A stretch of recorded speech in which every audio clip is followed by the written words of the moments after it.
It's amazing what it can do. One of the things that people have to understand, though, with dementia, typically people will go back in time. So I'm going to kind of define this in a story. So my mom used to call me her mother, and she used to call my brother her brother. And so we were at the nursing home one day, and my mom called Mark Chuck, which was her brother, and he was just like through the roof. How does she not know me? I've been her son for 50 years.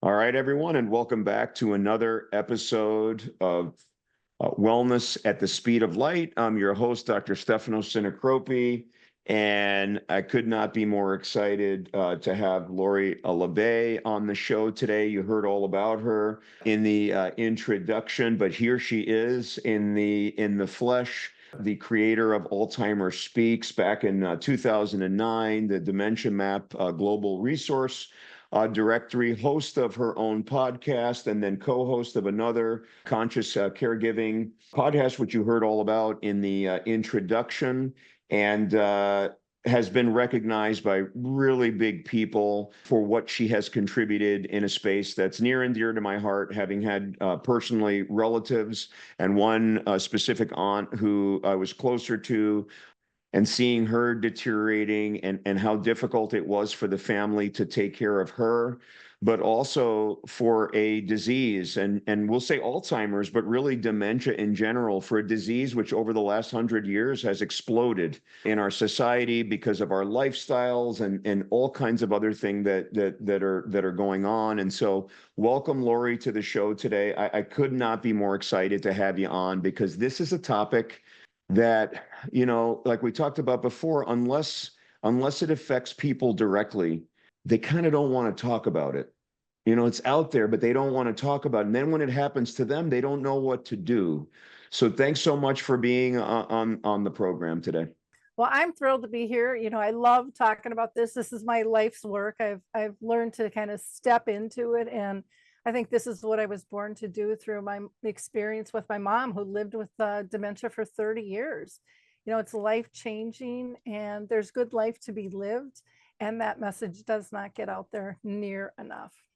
Well, let's start here, because we've had pretty long conversation before about everything you've done, and honestly, I'm blown away, and I'm so gracious, and I'm so happy that you were gracious enough to come on the show today, because everything I heard, and then just going through the website and everything you can offer to this families, it's absolutely fascinating. And the sad thing is, it wasn't really available before you did what you did. And that, I mean, we've been dealing with this for a long time. I mean, my aunt had this, way before, you even came up with this Alzheimer's Speak. So can you tell us a little bit about your just in general, what your background was before you came up with any of this? And then we'll get into the story of your mom, which is really important, and then how you got into the Alzheimer's Speaks. But can you tell our audience a little bit about, what were you doing before you were doing this?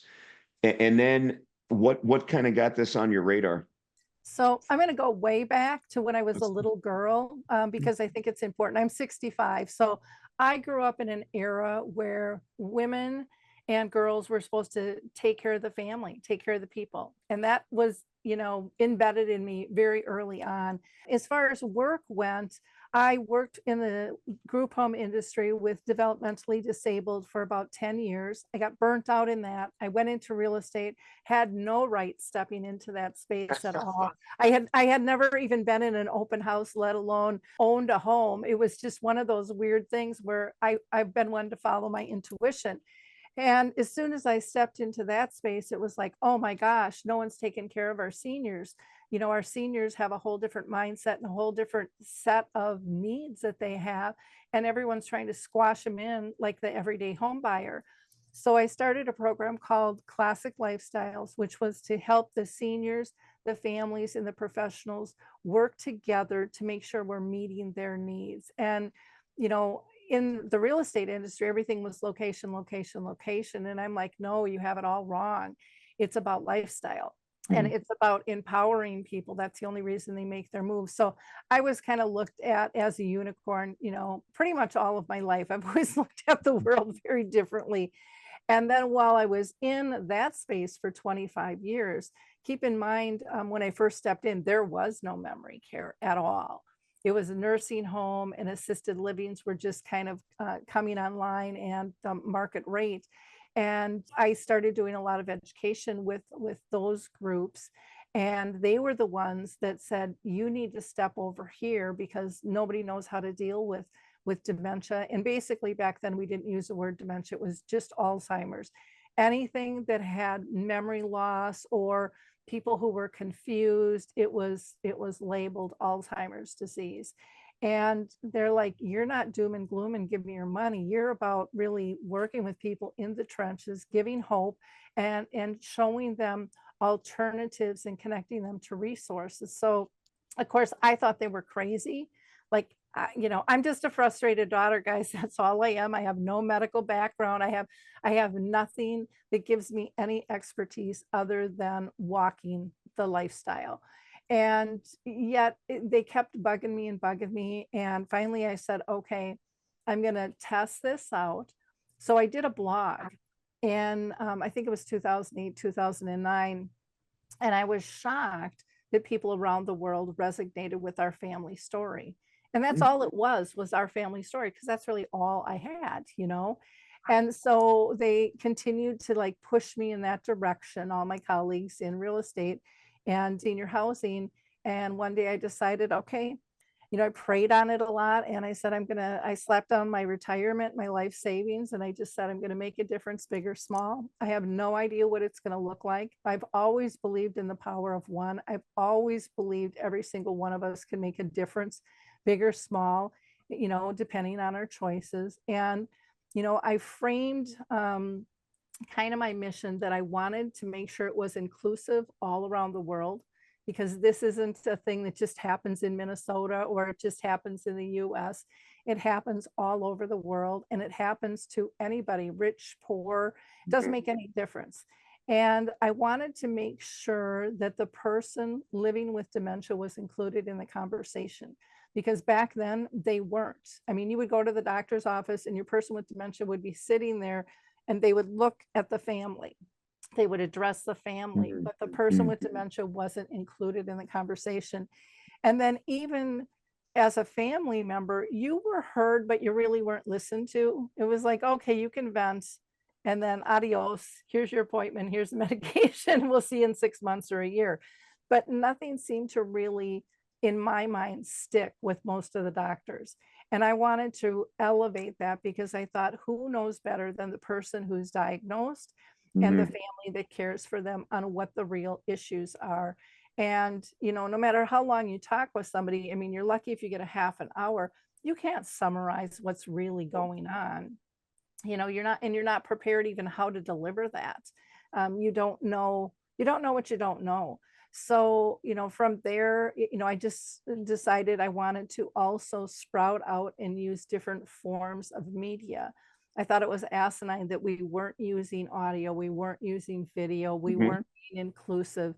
And everything had to be supposedly best practices, but who knows what the best practices are if you're really not talking with the families in terms of what's working or what's not. So, and not that I'm anti-research or best practices, anything like that. I just think if we are going to do a good job, if we are going to make a sustainable difference, we have to listen to everybody at every level, because we feed off one another, we react to one another. And if we really want to go forward, we have to be collaborative. And none of us can ever think that we have all the answers. Never. Because as the saying goes, when you've met one person with dementia, you've met one. And that goes for their Mhm. care partners as well. We all have different life experiences, we have different health needs. The list goes on and on and on. So we really have to look at this individually, yet on the other side, we have to look at it as a societal issue. It's a societal disease. It really is not a disease of one person. No, absolutely. I mean, the numbers are staggering right? In 2024, it's estimated, I think the numbers are around 7 million Americans over the age of 65 have Alzheimer's or dementia. That's 10% of that group. And it's probably bigger, like we talked about before. I mean, we're probably underestimating, just like we underestimate concussions and chronic diseases. We underestimate a lot because people don't want to talk about it, especially when it's early. And so you're absolutely right. It's a huge disease. The other thing you brought up is the fact that it really is an N of one. And that's why, as a physician, I absolutely love to get to know my patients and talk to them.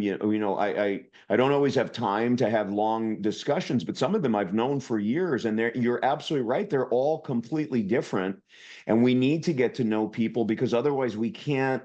It's not a one size fits all. And certainly in dementia, and I encourage everybody to go to your website. We'll get into all that in a little bit. It's such a different approach that you're going to have. Now, obviously, there's sameness, but there's a lot of differences in each dementia. And I've met a lot of people that have dementia, and they're totally different. They're all individuals. And so, yeah, going by some guidelines and saying, yeah, we're going to do this, this, this, and that might not help that particular person. But before we get into all the nuances of kind of Alzheimer's disease and whatever, I think that the personal story is the most powerful, and it always resonates, right? We can, like if you told me a story about when you were a little girl and you fell off your bicycle and then all these things happen, I'm interested. You're going to have my attention. I'm going to be captivated. But since we're, on the topic of dementia, I want two critical questions that, it's so important. One, how did your mom feel when she realized she had dementia and was diagnosed? And how did you feel? Like what, and honestly, like what were were you devastated, or were you just like, did you just say, I'm just going to get to work right now. We're going to figure this out. Like, just tell me about your mom and tell me about yourself and how you felt. Put yourself back in those moments. Well, it changed because we knew something was wrong, but we didn't know what. And my mom was told by, their family doctor, who they had for 40 years, they loved him, but he knew nothing about dementia. And so he kept telling my mom it was menopause. So for Hmm. 10 years out of her 30 years, she was told it was menopause. And my mom would say this, like, my friends, menopause, this is different. We talk about this. My symptoms are different, but there were no answers, and she was too young for them to really look at anything else. Back in the day, it was called hardening of the arteries, which was for Hmm. older people and things like that. So, the doctors really didn't know anything. My mom was frustrated, but what do you do? She relied on their doctor, and they believed in their doctor. They had him for 40 years. So, over time, things were changing with my mom. She was having more difficulty utilizing, let's say, the stove and the microwave. She put a whole dinner package and all in the microwave and almost started a fire. She didn't know how to use the vacuum cleaner and washer and dryer at work. She was still doing proofreading, but she would get stuck at times. So she had a 3-ring binder that she would carry back and forth, that she had listed exactly how to do her job if she ever got stuck. She stopped driving at night. She wasn't as social, and she wasn't as social because she was afraid that people would notice and she'd make a mistake and she'd be embarrassed, and she was also afraid of embarrassing us as a family. But we learned just to kind of live with it and support it the best we could. And then my dad ended up getting diagnosed with brain cancer. And at that point, we knew that we needed to get mom in for a test. We had done one test before. It was the 10-question test. She had a good day. She came out like a peacock with her feathers all, flying, like, I don't have an issue. Don't address this anymore. And yet she was the one always pushing for answers. And we were trying to support her. Well, she ended up going in for the 2 half-day tests, and she failed Oh, miserably. And okay. back in the day, they didn't even meet with us with the results. They mailed it out, and it said, she's got the mentality of a 3-year-old. Don't let her out of your sight. Oof. By this time, they had retired, moved up to the lake at the end of a peninsula, and we didn't know what to do at all. So we ended up, getting a new doctor. Their doctor ended up retiring, and they did diagnose us as Alzheimer's, and, she was put on a medication and she stayed, fairly stable. There was a lot of things she wasn't able to do, and everyone else just kind of filled in doing those things. But it was the process that we went through between no diagnosis and getting a formal one that really upset me probably more than anything. And there was an incident where it was Christmas time and all of us girls would always go to Rosedale Mall. That was my mom's mall. You could tie her up and blindfold her, give her a list, and she'd come out the other end with it. This year she wouldn't even go into the stores. She just sat on the benches outside. It was like she was like a deer in the headlights, and we didn't know what was going on. On the way home, she repeated asking us over and over if we got so and so this and what do we do and blah blah blah. And my sister-in-laws, I could see him in the back of my van going, what's going on? We didn't know if she had a stroke or whatever. We went in and I talked with my dad, and they kept my mom busy. And dad said, yeah, it's gotten worse. He's like, can you call the doctor tomorrow? He said, I can't, because if I call, she'll pick up the other phone, because that's what they always did. Yes. And and I so remember those days. I called the doctor, and of course back then you couldn't get through to the doctor. I talked to the nurse and I said, we're really concerned with my mom. She went in, she had the 10-question test. We know something's wrong. We're seeing significant changes. Can the doctor just call back and say, hey, Dorothy, I know you've been concerned about this for a while. I've been talking with some colleagues. There's some other tests we could do. That would have been a really simple resolve. Mm-hmm. And she just, she wouldn't let me talk to the doctor. I said, well, make sure he gets this message. This is really urgent. And so what do? They call my mom the next day. Instead of calling me back, they call my mom, and it's the nurse. And she said, Dorothy, your daughter's called and your whole family's worried you have Alzheimer's. That is not at all what I said. I said we were concerned for her health, that mom was worried. Mom was always the one that said she had Alzheimer's, which we, to this day really don't know where she even heard the word. And my mom locked herself in the bathroom for like almost 3 hours, threatening to commit suicide. That was not my mom. My mom never had any mental health issues at all. I got home, my dad's like a wet noodle. He had called me and I canceled my appointments, and I came over to their house, and my dad's like a wet noodle. My dad's a guy who could handle anything, and he was just distraught. And my mom is like screaming and hollering in the bathroom and not wanting to live. And I'm trying to get her out. We finally get her out. And she's like, I can't believe you did that, blah, blah, blah. And now she's in total denial that she has Alzheimer's. But prior, she thought she had it and she wanted the diagnosis. And I said, Mom, that's not what I said, but you're going to believe whatever you want to believe. I said, but this has been bothering you. We've got an opportunity to go in and see what is wrong, because something's wrong. So let's approach it as that. And we can't fix something when we don't know what it is. And so she ended up going in, and like I said, that's when they did actually the 10-question test, and then she passed it. And then the doctor didn't push it forward. We weren't able to bring it up anymore, because now she had her answer. It wasn't that, and she was going to let it go. So, it was kind of all over the board. When she finally got the diagnosis, when she went through those 2-day tests years later, she knew. She was sad, she was depressed, she was angry. Who wouldn't be? I mean, we should expect that. And as a family, we were double devastated, because now we're dealing with a brand new cancer diagnosis that was pretty severe, and my mom at the same time, when we could have had a handle on this years prior. Mm-hmm. And so, but you push forward, you love your peeps, and, you want to support them. But again, in our family, like many's, it was split. My brothers really didn't step in. They really didn't understand it. They weren't around to see a lot of it, nor did they want to. They didn't want to lose their mom. And that's a very common thing. So, to me, we really have to take the scary out of getting diagnosed, and we have to give people support. Even today, Stefano, when people get diagnosed, they get a prescription, They get another appointment. They're told as they're walking out the door to get their affairs in order. And, they go out in their car and they cry for 2 hours because it's devastating. Most don't even get the number to the Alzheimer's Association, and they are just one of many, nonprofit organizations, but there's a lot of other people like myself in the industry.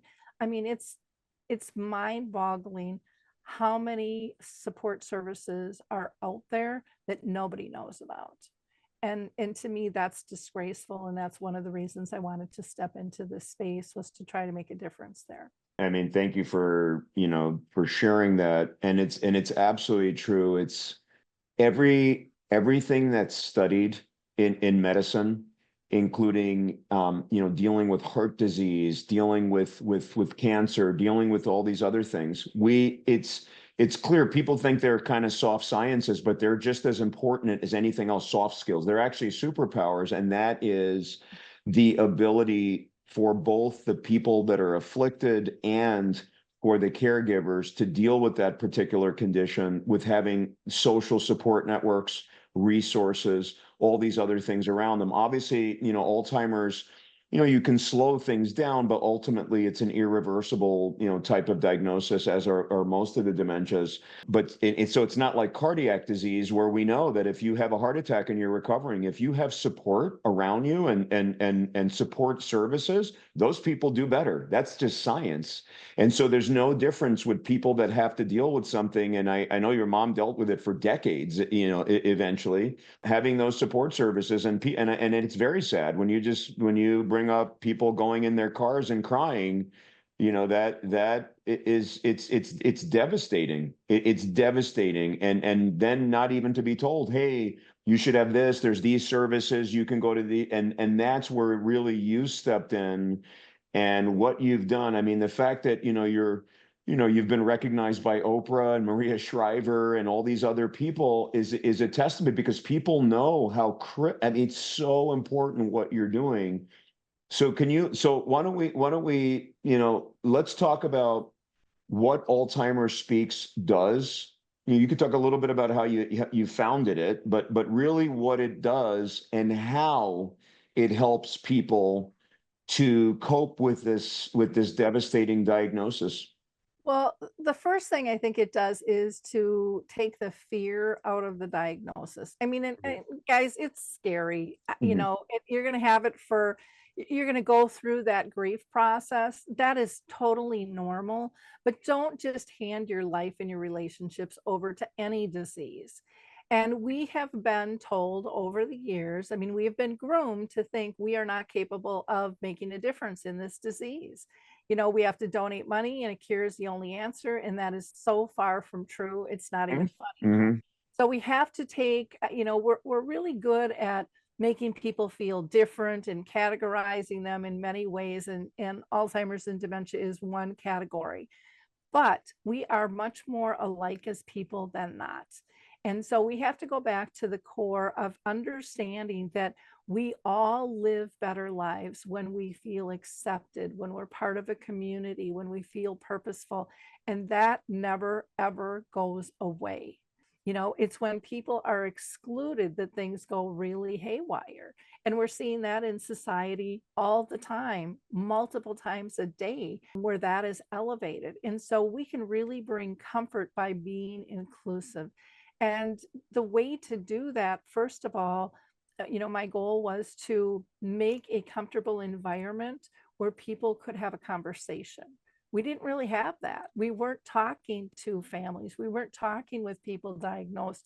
We weren't talking with the researchers and the activity directors and the communities and the home care, and the advocates. All of those people have to come together and share resources, because that expands our knowledge base and allows us to serve better.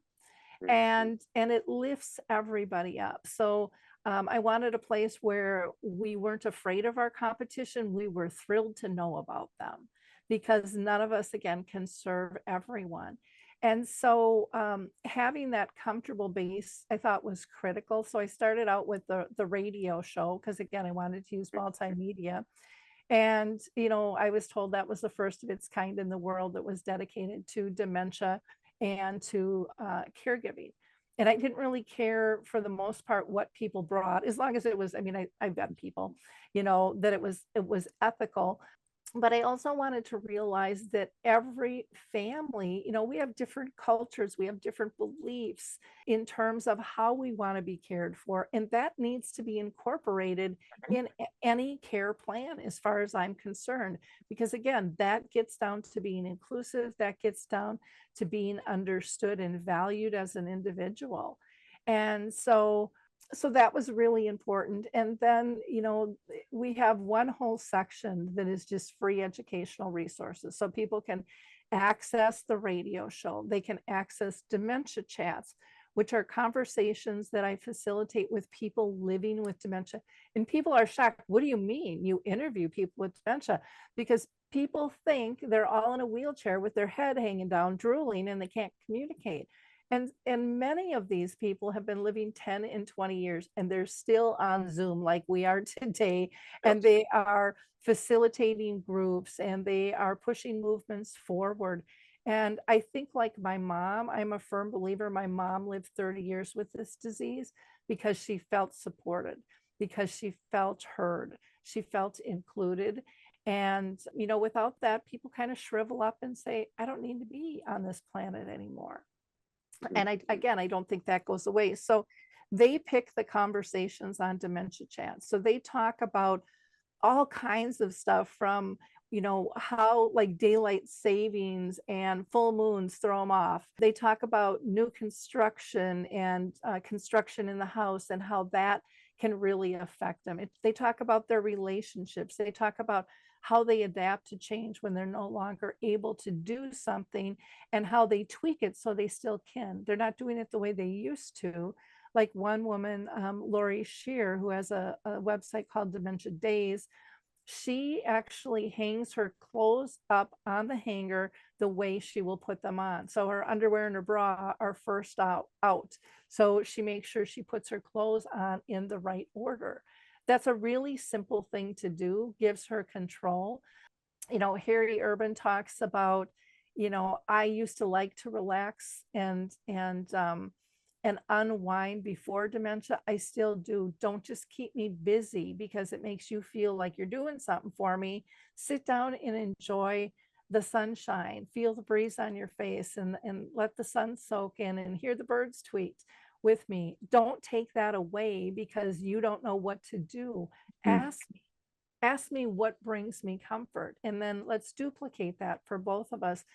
There are so many things we can do that are so simple, and they're not complicated. And I think that's why I've been able to do so much of what I've been done. I mean, I've had people say, there's no way you've done everything you've done. And I'm like, okay, fine. Whatever you want to believe, that's fine. I'm not going to argue with you. The facts are the facts. Starting dementia-friendly communities, we launched the first one. And I say we because Alzheimer's Speaks, I've never seen as my own. I've seen it as this greater good project, but it is just me. I worked with the Lutheran Home Association. We launched the first dementia-friendly community in Wisconsin. I couldn't even get it off the ground here in Minnesota because it was like, you can't do that. And it was a concept from overseas. We now have them in all states. They're not under me, they're under, and it doesn't make any difference who's doing them. It doesn't make any difference if it's government or if it is grassroots. It's the fact that they're spreading and they're out there and people can do this. In every group, I think, has to have the flexibility to meet their own community needs. Sometimes we get, I think academic and government stuff can get everything kind of in a box, and you have to meet certain criteria. And if you don't meet those criteria, well, then you just can't do it, or they can't follow it. And it's like, no, we need our creativity. We have like young kids getting involved in this who are, one woman, I think she's 17 now, and she's been doing this for years, but she has puzzles to remember, and she gets puzzles from companies, and she coordinates kids all over the world to give puzzles to people living in memory care. And then they go and they play the puzzles with them. They're awesome. they're getting involved in wonderful ways to engage. So there are people that, like to knit. So they do prayer shawls. People love prayer shawls, and they give them out to people in the communities. There's people that like artwork. And so the artists are going in and working with people in memory care and of all ages and saying, let's do art. Art's in the eye of the beholder. There is no wrong way to do art. So one of the other things that we have in our free educational resources is Dementia in the Arts, where Mary Crescenzo from California, who's a master artist, and I interview people with dementia and they showcase their artwork.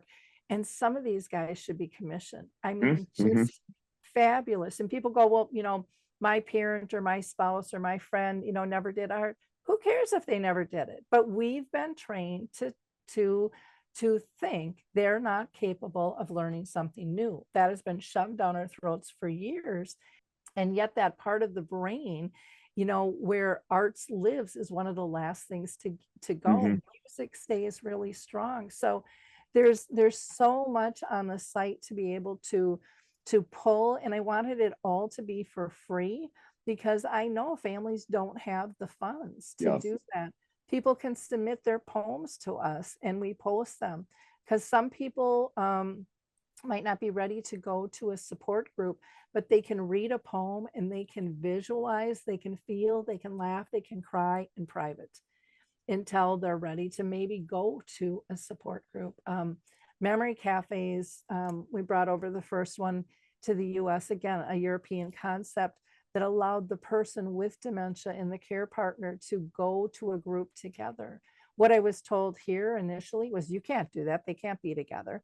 Well, where the heck do you think they are the rest of the day? Why can't we help people find peers and live well? And you can ask anybody who goes to a memory cafe and they will tell you it's their lifeline. They love going to these groups because, again, it gets back to that purpose, that belonging, that sense of community, that trust. And that's really what Alzheimer Speaks is about, is trying to find new ways, creative ways to spark interest and then share it with others, because we want you to duplicate what we've done. We want you to take your ideas and feel like, hey, I can do this. I can try this, and hopefully at the same time, we're helping you realize that nothing has to be perfect. So kick that word and kick failure out of your vocabulary and just do the best you can. And if it's not working quite how you thought, tweak it. Those are lessons to be learned for us to be better. And any entrepreneur will tell you they fail way more than they succeed. It's because of the attitude behind and the true mission to meet the needs of who you want to serve, by paying attention. Well, I will tell you, a couple things. Number one, having gotten to know your projects and what you're doing, I will tell my audience that the amount of difference that you've been able to make since you started this project is beyond it. People, I mean, and yes, you have a lot of help, to so to speak, but you kind of have done most of this on your own. So anybody that doubts you, obviously it completely ignore them, because it's really incredible. The culture and beliefs of different peoples is a good concept that you brought up. I talk about it all the time in medicine and how important it is for us as physicians, when we're treating people, to understand people's cultural beliefs and backgrounds and how that affects how they think about different treatments, going down different strategies, how they're going to be compliant. And that, I think we really fall short in general in medicine on really understanding the cultural differences, because if I'm going to treat a patient that, is just, has just emigrated here from mainland China, it's going to be very different than somebody that comes from Eastern Europe, rather than somebody that comes from Louisville, Kentucky, or Montreal. Everyone is so different. And so having the same sort of guideline, and when I say guidelines, yes, the guidelines might be the same for a certain condition, but it's so different in the way we're going to treat them. And so that is critical. And I love the way that you're really trying to kind of differentiate, because everyone sees Alzheimer's disease very different. But I just want to make a comment that it's going to be a little bit glass half empty on the American tradition. One of the things that's always bothered me is in many, many cultures, elderly people are absolutely held in the highest of esteem, and we put them on a pedestal, and they are, I mean, they're just revered. And when grandma gets something or a disease or something like that, the whole family is there, embracing it. The community embraces it, everybody embraces it. Unfortunately, in the United States, and I hope I'm not offending Americans, but it's just true, we like to do this with old people, right? We just like, okay, that's good. Okay, yeah, put grandma. Okay, that's nice. Thank you for, and we do that. We do that in the workplace. We do that in our society. When people get older, we don't value them, and it's the opposite, I think, of what we're trying to do, what we should be doing, I should say. And I think that what you hit on before is that the saddest thing that can happen is that when somebody, it's bad enough that as we age, you start getting pushed aside. That's just the way it goes around here. It's very sad. But the worst thing is then, right, you get diagnosed with a condition like dementia, and you're starting to be forgetful, and then your family starts pushing you out. People don't want to deal. They just don't want to deal. It's bad, they're like, well, it's bad enough dealing with the elderly. I don't even want, I mean, your own family sometimes that, doesn't want to deal with you. And so these people feel completely alone. They don't have resources. They don't have, anything like that. So I think having these resources, one, obviously is going to be very beneficial, to the people, but also to that, even if a family has, like, let's say they have 10 children, but only one of them wants to deal. Because I've seen that before. I've seen it in my own family. Some of the kids want to deal, and many don't, are gone. They that's it. They don't want to have anything to do with it. But giving those caregivers, whoever's going to step up, and giving that person these kinds of resources gives them a whole other community, right? It gives them that community of respect, of love, of hey, let's do poetry, let's do music, let's do all these other things. That point cannot be, like, we can't overstate that point. It's so important. And they just feel like, do you see, I mean, would you agree that in the US and just in the Western society, not just Western, but, US, Canada, that the elderly, they really tend to get marginalized. And once they get sick, forget it. They just get put in this box and no one cares. Just one other thing before you answer that. I've recently spent some time in a memory care facility as I'm getting more involved in trying to make my own, difference and impact in my own way on people that have cognitive issues and memory loss. And I could tell you, these are all, individuals that have their own stories and whatever. And only thing, my first thought when I started walking around in this memory care facility recently is I kind of wanted to hug everybody, because they have their own stories. I'm like, I can't even imagine what you've gone through, what your family's gone through. I just want to give them a big hug and just kind of get to know everybody. And so can you talk a little bit, like, I know you mentioned it a little bit, but this culture and belief and the way we treat, the elderly here in the United States, like, you're helping, but how big of a problem is it when you look compared to other places in the world? Oh, it's massive. It's absolutely massive. And the sad part is our culture is starting to take over other cultures. And people are getting Americanized. And the first time I really realized that was actually back when I was selling real estate. And I remember dealing with several Asian families, and they were buying this big, beautiful home. And who got the master was the parents. It was the grandparents. It wasn't the people paying the mortgage. It wasn't the kids who bought the house. And I was just like, wow, that is cool. And what a huge difference. And Mhm. how they're ingrained in the family. They're not tossed aside, but they understand the wisdom that the elders have. Mhm. Everything isn't a flash in the pan and big and fancy. It's not about that. And I think To me, I've said this many times. I think dementia is here to teach the world to look at relationships in life in a whole new level. You know, what it taught me was that as my mom progressed and became less of who she used to be, our relationship got stronger. Our Oh, ability to communicate grew because it didn't just rely on words. And one of the things, my allergies are killing me today. One of the things that families struggle with is when somebody can't recognize them by name. And it's like, it's not about name. When you have a little baby and they don't say your name, you don't care. I mean, we all want them to say our name, but it's not about that. It's about that engagement that we have. And we need to find the joy in the engagement. We have to find the joy in being someone who someone feels safe and happy and comfortable with. That needs to be our priority versus say my name, say my name, recognize me, because that's just ego on our part taking over instead of really getting down to the base of, are they safe? Are they happy? Are they pain free? And how do we do that? How do we do that within their cultural, family base of how they were raised? Many people as they age too, especially with dementia, will revert back to their original language. So maybe they've learned English, but now they're mhm, speaking Russian or they're speaking whatever it might be.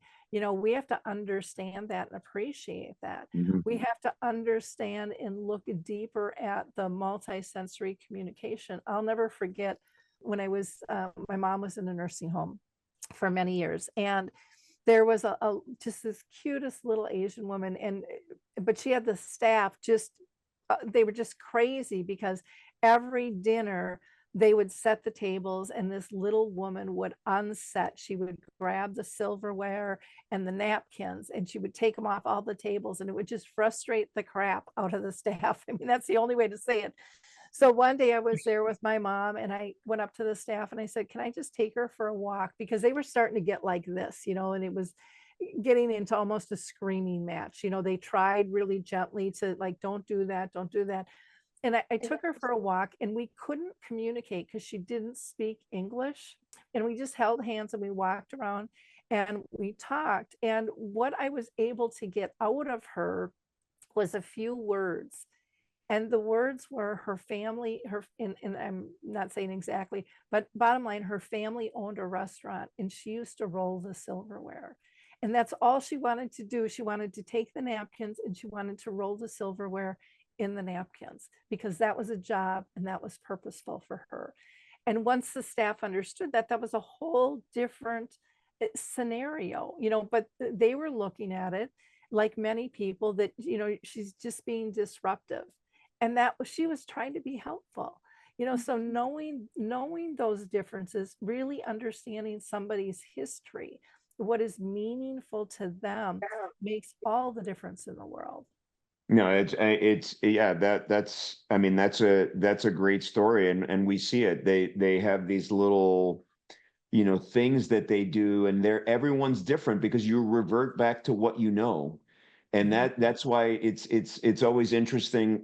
Some of these really, good memory care facilities are actually kind of reconstituting their rooms as they had, back at their house. So they remember. So it's just they can do things that have meaning for them, or have that special, blanket that they love, or that painting, or whatever it is. It's different for everybody. So it's cross cultural, but it's also very individualized, across each individual person. So one of the things that I love, what you're doing, just going back to what really helps them in these settings, is, can you talk a little bit about how important art and music have been in getting people back? Now, there's a friend of mine. He's really good friends with a family, and this gentleman he had dementia, and the only time that he could get back kind of a little bit of memory and recognize people is when they played a song that he wrote and sang himself. So they would play it and then he would have like little glimpses and it would just bring him back.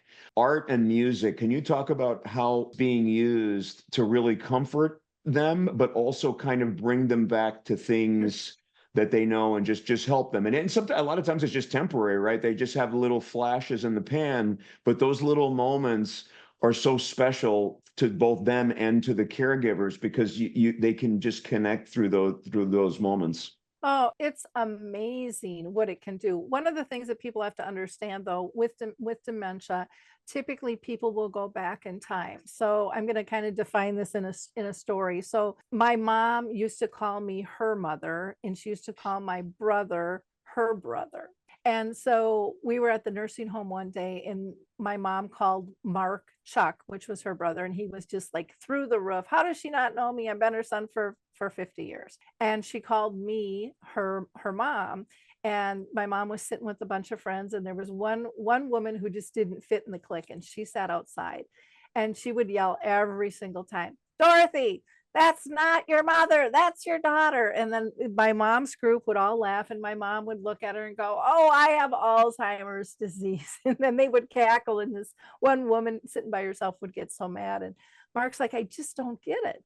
And I said, Mark, mom's gone back in time before she had children, before she was married, all of those things, and getting him to understand he looked just like my uncle back in time, that she loves you. She's misplacing the name, but the love is there. Same with me. He's like, well, you don't look like grandma at all. And I said, Mark, I'm just thrilled I'm somehow helped mom heal her story with mom, because my mom's mother kind of abandoned her when my mom's dad had a massive heart attack, and my grandma just took off and kind of traveled the world and left my mom home alone at like 15, which couldn't get by with these days. And so my mom had some abandonment issues, and somehow our relationship healed that, and she would be so proud. And there's my mother, she would say. And I thought, how lucky am I to have been part of that story change for her to feel loved and cared for. So understanding their reality, understanding that they've gone back in time, understanding that the music of today probably isn't going to trigger them. It's going to be Mm-hmm. the music that usually it's kind of like junior high to 30s. Mm-hmm. In that range is going to be the trigger modes. And the cool thing about it is you don't have to do anything but play it, or put it on TV if it's you see music videos and stuff. It's very simple to do, but it comforts them, it brings them calm. Even my mom in end stages, I have some things on YouTube where she gets very joyful, even though she can't really talk and she can't really sing too much anymore. She would wake up and her hands would start going, her feet would start pumping, and she would get a few words out and she would giggle. Those are such intimate, beautiful moments. Yes. And there are companies like Choral Health who have some patent in their music. You can't identify it by listening to it, and they have all different types of genres, and they have like different types of religious music as well, where it is embedded in there, where they say after people listen to it, they're more alert for about 3 hours. There are Mm-hmm. there are choruses and choirs like here in St. Paul, Minnesota, the McPhail Center for Music is doing, where they have people with memory loss, and a lot of times they're care partners and volunteers, and they're doing, they're part of a choir and they do concerts, and they're filled. We have a lot of artists that are coming around doing art, but there's so many people that do art on their own. And one of the things that Mary and I found through our Dementia in the Arts work is there was one common thread that we hear from just about everyone we've interviewed, and that is when they are in the zone, their symptoms decrease Mm-hmm. because they feel purposeful, they're on task, and then they have a product at the end that they're proud of. I mean, who doesn't want that in their life? That's a really cool thing. And I think part of it might be, I mean, for me, and I'm laughing as I'm Yeah. sitting here, because right behind my camera are a bunch of paintbrushes. And when I was in school, I used to like to paint, and I was never really good, but I liked it. And I bought brushes, and I still haven't used them because I haven't made the time. But part of it is in the back of my mind is, Lori, you're no good at that. You know, we have that inner critic talk. And I think one of the things that I experienced with my mom was there was a point where that inner critic was really strong. She was very critical of herself and everyone else. And then all of a sudden it left the building. And she didn't have those things gnawing at her. And think of the freedom that that would give you to not have that inner critic talking to you, and just be able to be fluid and try to create, because we all have it in us, but I think we've been taught we're not capable or we're not good enough to do that. You really don't want people seeing that because you're not good enough. And dementia, caring for somebody with dementia is not about elevating that. It's about elevating abilities. It's about stepping into their world and helping them be as much as they can be.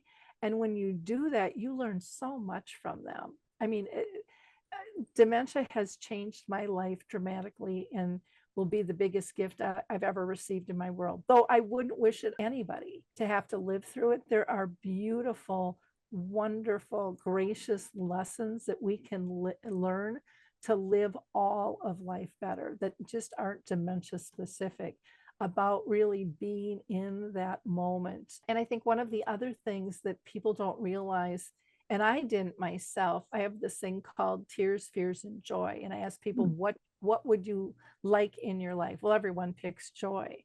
But what we don't realize is, and especially with dementia, but this applies to everything in life, is we can get sucked into the tears and the loss that we feel, like when our world isn't spinning the way we want it to. And it might be someone's passed away. It could be ambiguous loss, like with somebody with dementia, where you're losing pieces of them at a time.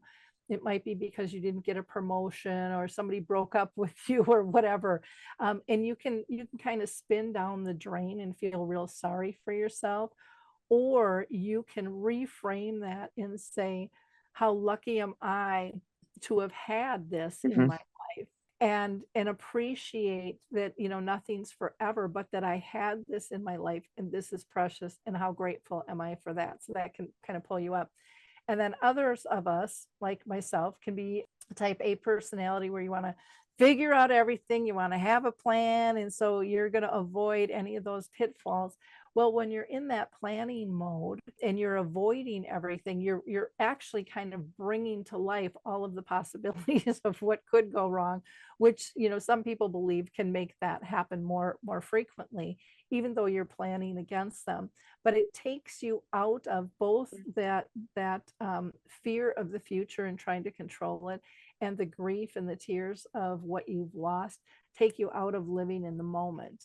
And the moment that we're in is the only place where you can create joy or recognize joy.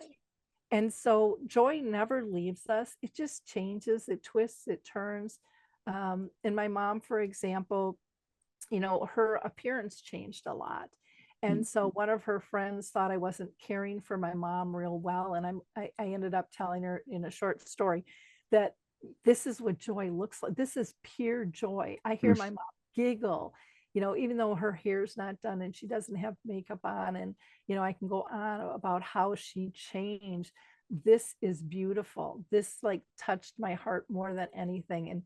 And, when she kind of yelled at me for not taking care of her, I ended up saying, thank you. And she's like, why are you thanking me?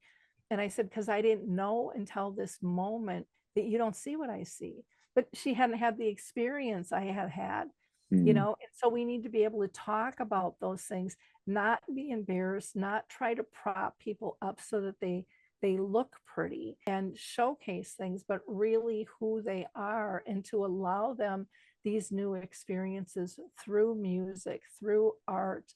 My mom and I used to sing. My mom had a great voice, me not so much. We would dance, and then, she went into a wheelchair. Then I would dance with her in the wheelchair. Then that got difficult. Then we would do an arm dance. Well, then we got down to the pinky dance, and but again, the intimacy and the closeness, it actually got greater the smaller it became. And I realized that there were different levels of unconditional love that I didn't know were there. So, use your creativity, know what they like. A lot of times, communities and companies will interview people and try to get a history, and they fill out the form, but they never utilize it.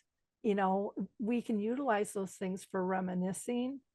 We can utilize those things to find out what type of music they like. We can look at artwork and just ask, have they ever done anything like this before?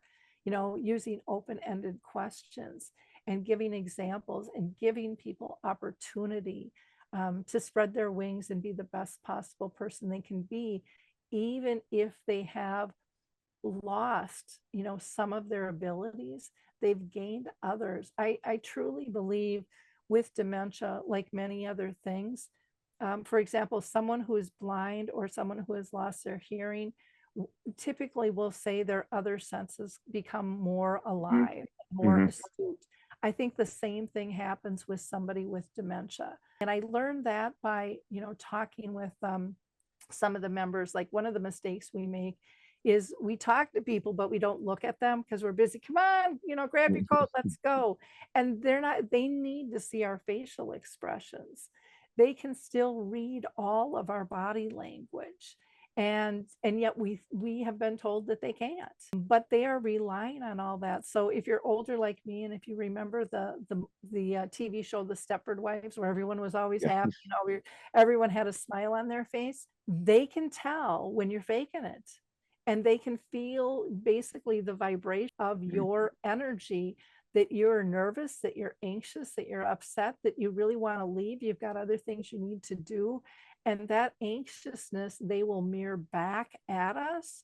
And then we blame them for being anxious when we walked into the room. We just thought we hit it. So there's so many different nuances that they teach us about, our multi-sensory engagement and opening the door to, abilities versus disabilities. It's just another stage of life. It's not the end of life. It's just, life is about adapting. That's what we do from the moment we're born. And yet we don't look at it like that when it comes to dementia.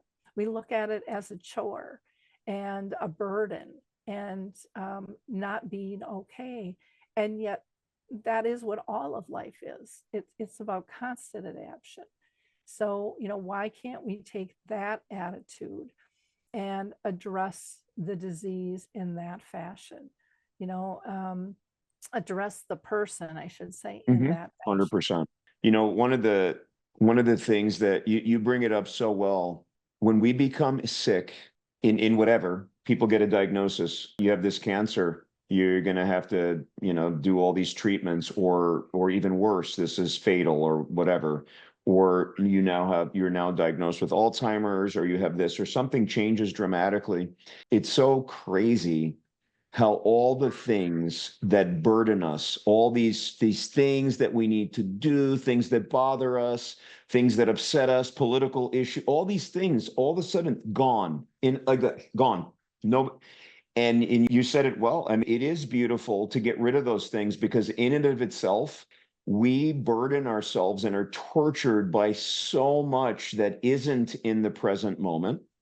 We're always, right? We're always regretting the past, or something happened, or this didn't go right, or whatever. So we live in that, either in the past or and I talk about this a lot, or we're always planning for some future thing.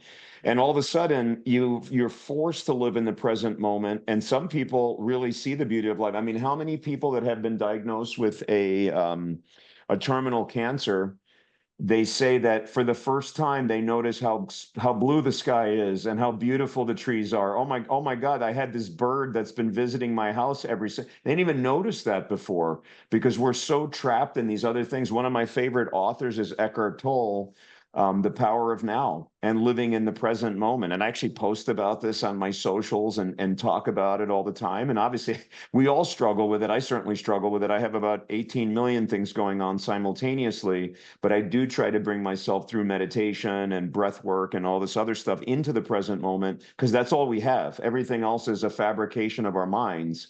And so I just love the way you say it, and seeing the beauty in these people to the end, and understanding that there's all these moments that you can capture is actually incredible. And people really need to listen to the way you frame it, because people don't talk this way about Alzheimer's disease, and it is a burden for people, and it's a death sentence, and it's this and it's that. No, it's just a continuum of life, because if you don't get one thing, you're going to get another. We're all headed toward the same place, right?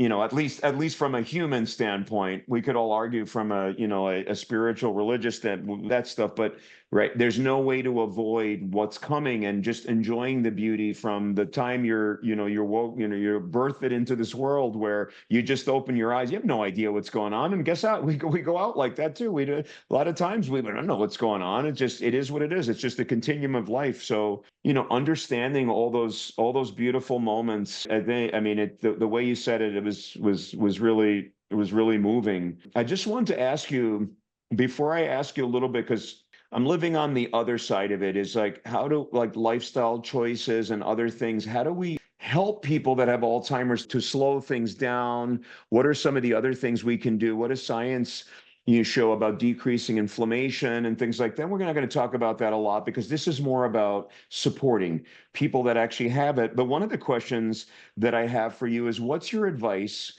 for kids that are dealing with, for example, grandparents that have Alzheimer's? I mean, like little kids, because your perception of it's so different, right? What is your advice to the 12, the 13-year-old, the 8-year-old, the high school? How do they, because it's so hard for them to deal with a grandma or grandpa or whatever that is losing their things, that has trouble, that gets lost, that, then their parents are looking for grandma that got lost, down the block. I mean, what is your advice?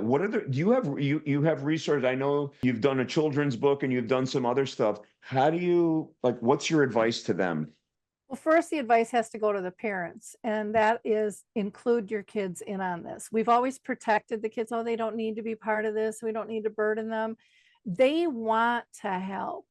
I went into junior high and in high school, and I was shocked, absolutely shocked at how many kids were caring for a grandparent, a parent, an aunt, an uncle, even a neighbor that was living with dementia. And none of them had really told anybody before. So they were all Yep. kind of looking around and they were surprised. We have to invite them in because they are much more open-minded than we are as grown adults in terms of how to care. And they bring in a creativity and a fun, they can do stuff Hmm. technology wise, that are intergenerational things, kids doing all kinds of really cool stuff if we let them in. We also have to watch out so that they aren't overburdened, with this task either, and forced to care. But I would say it's to the kids is know that you matter, know that you can make a difference, know that you are totally able to care for somebody, to come up with brilliant ideas, to bring comfort and to have fun. And really, that's what care is about. It's about making sure they're safe, making sure they're happy, and making sure that they're pain free and noticing those things. And if you can't tackle something, then reach out to your parents. But don't worry about getting creative, because sometimes people are like, oh, they're not going to like that. Try it.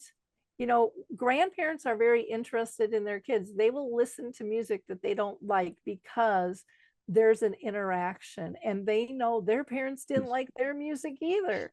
They have that wisdom back there. So there's so much they can do. I think part of what we also need to teach the kids and the adults and the professionals is that we have to come up with like a sensory care plan. Hmm. Notice when the light is too bright, or the noise is too loud, or the temperature is too cold or too hot. Those things make a huge, huge difference in how your person is going to react, how comfortable they are. And those are easily controllable in most situations. Um, Understand the power of reminiscing. learning from them, asking them about their history. You know, who was your first kiss? Where did you and grandpa meet? And listening to some of those legacy moments unfold. The kids are eager to learn those things, and it elevates anyone who's being asked. Taking pictures is another way. And I didn't realize the power of pictures until I was in the nursing home with my mom, and I was taking some pictures of her, and I would go like, say cheese. And I would see people who were kind of on stages in the wheelchair, head down, falling asleep, drooling, and they would hear say cheese and they would raise their head up. I mean, it was just power, and it didn't even make any difference if I had film in the camera, but they knew someone was paying attention to them. And that's really all they want. They want to be validated. They want to be heard. They want to be included. They want to see your smile. They want to hear your giggle. They want to sing with you. They just want to be part of your world, and you have the power to let them in. Nobody else. You as an individual, and that applies to all of us. No, I mean, I think that's great. And, having, seeing, younger children with grandparents that might have these memory loss things. I mean, it lights them up. I mean, they need to be around. You're absolutely right. I mean, just kind of protecting them, or even when they get more severe, just saying, well, you don't want to, we don't want to get you around grandma because we don't want our kids to be whatever. No, let them enjoy. They're just learning these life lessons. This is the circle of life. This is the circle of life. We start as babies, and then we if we're lucky enough to get to that, to that point, because I'd rather grow to old age and have to deal with memory, loss than not make it, to my 20s. I mean, we just have to think of it differently. We have to think of it as a circle life. And I think that's beautifully put, the way you say it. I wanted to talk just a little bit about some of not just necessarily giving them resources, but trying to kind of slow things down and try to improve some of their cognition and their overall thing. And there's a lot coming down. I just want to give you a little bit. I don't think you probably don't know this about me, but my very first real job that I had, which was a research position. I was actually at Albert Einstein College of Medicine, where I was born, but I was in my pre-med phase, and I actually worked in the neuropathology department under this doctor. His name is Dr. Dennis Dixon. I actually, co-wrote a paper with him on neurofibrillary tangles in Alzheimer's disease and other things. So I've always been interested in dementia and things like that. So it's always been out there. Now, since I've gone down this path of getting into the world of wellness and health and well-being, where I look at all diseases, not just spine surgery, as a spine surgeon. One of my passions really in life is just looking at some of the best research in the world and how we can help to, number one, prevent these things from ever happening. Because obviously the more we can decrease, that's the best, right? Always best case scenario, right? Less heart attacks, less this, less strokes, and certainly less Alzheimer's, which many are now coining, type 3 diabetes. We know from a preventative standpoint, and this is not where your organization is, but just really briefly for our audience, from a preventative standpoint, inflammation, chronic inflammation from lifestyle is 100% associated with developing Alzheimer's disease and other dementias. Now, there are genetic predispositions, like there's something called ApoE4, which is this allele that you have, which obviously predisposes you to early dementia, whatever. That's not the scope, but most dementias are definitely accelerated and turned on through an epigenetic pathway through our lifestyle choices. So sugar and inflammation and all this stuff, we can go into it. So decreasing and changing lifestyles. And that is a massive passion for me, really getting people to become CEOs of their own health and decreasing overall inflammation. But where I think that it's really fascinating is this research that's coming now fast and furious about how nutritional changes So there was this amazing landmark paper by Dean Ornish looking at veganism, combining it with other lifestyle changes and adding all these different things, absolutely showed that it slowed the process of dementia and improved cognition and this and that. There's been other studies. People are looking at intermittent fasting for dementia patients. They're looking at ketogenic type diets for dementia. My personal interest in looking at light therapies and frequency therapies for dementia. There's a ton of stuff, and I urge our audience to look at like what we talked about before: music therapy for dementia, art therapy for dementia. There's just so many things that literally, legitimately are going to be shown, and if you combine these different things, we really probably can slow the process of dementia. Notice what I didn't say. I didn't talk about all the new Alzheimer's drugs that are coming out and things like that, because they have their own risks. And I'm one, and I'm on the physician side that I'm more worried about risks than benefits, because some of these drugs, if they're marginally improving people, but the side effects are so dramatic, we really have to be careful with these things. But yes, modern science is definitely churning out drugs that can help in the dementias. They can help with Parkinson's and all these other things. I mean, Parkinson's is more on the movement disorder side, but like for dementias, Lewy body dementia and other things. What is your, what's your thought on all these newer, and not to get into specifics, but all of this stuff that's really coming, like nutrition? I'm really fascinated and excited with what's coming with nutrition. I'm actually trying, to get like Dr. Ornish on my podcast and some of these other things to talk about his study, because it's really, I mean, it's landmark. That is a landmark paper. What's your thought on these things, and how are you weaving it into trying to get the things that are being shown to work out to, because you have a massive following. People don't, they may or may not know you. Again, it depends if they're family members, or it depends if they're in it or they're not in it, right? When they get in it, they're going to know Lori La Bey. They'll get to know you. That's fortunate, but also obviously unfortunate. But how are you really trying to get out some of these things out there, or just tell me your thoughts on it? I'm just curious. Okay. So what's good for the heart is good for the brain, and that has always been the case. The thing I'm a little skeptical with on food is that so much of our food has been engineered these days. And I think that there are a lot of side effects with that. And organic isn't always as organic as we think think it is. I True, mean, so true. everything is tricky out there, but I think, eating smart, of course, is wise. I think sleep is really important, and that's only been out the last few years. People used to pride themselves, myself included, I don't need that much sleep, I'm a multitasker, and Yeah, it's like it does make a big yeah. difference. And for people to understand, that's when the brain rests, when it rejuvenates, when Hmm. it gets rid of toxins and things.